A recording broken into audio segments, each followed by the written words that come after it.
आरव, शून्य से शिखर तक का सफर। एक छोटा सा गांव जहां धूल भरी कच्ची सड़कें और दरकती हुई दीवारें थीं। उन्हीं दीवारों के बीच रहता था आरव। आरव के घर के हालात भले ही अंधेरे थे, पर उसकी आंखों में गजब की चमक थी।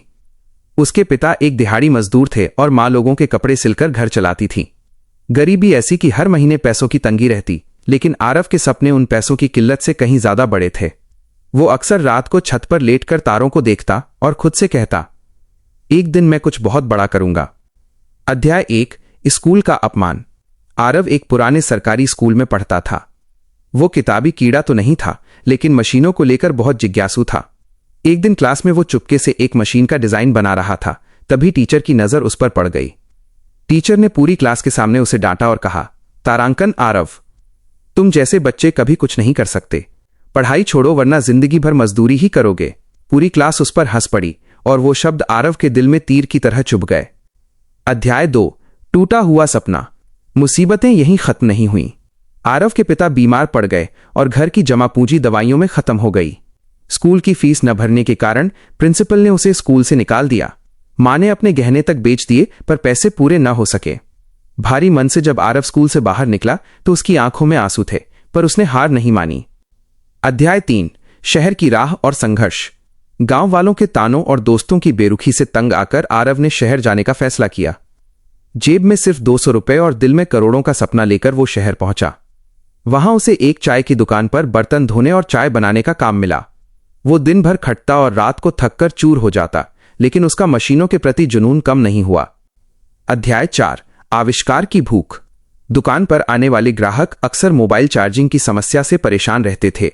यहीं से आरव को एक विचार आया, सस्ता पोर्टेबल चार्जर बनाने का।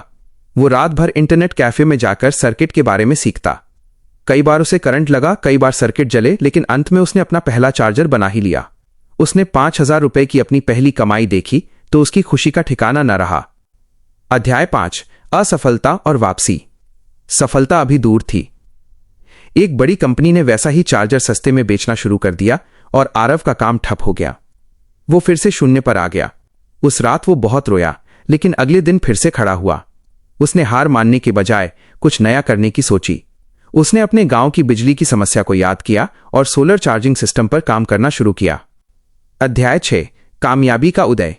उसने 100 निवेशकों को ईमेल भेजे, जिनमें से 98 ने उसे मना कर दिया, लेकिन 2 लोग उसकी मेहनत देखकर राजी हो गए। 1 साल की कड़ी मेहनत के बाद आरव का सोलर चार्जर वायरल हो गया। ऑर्डर्स की बाढ़ आ गई और देखते ही देखते आरव एक बड़ा एंटरप्रेन्योर, उद्यमी बन गया। अंतिम अध्याय, गौरव की वापसी। 5 साल बाद आरव को उसी स्कूल में मुख्य अतिथि, चीफ गेस्ट के रूप में बुलाया गया, जिसने उसे कभी बाहर निकाला था।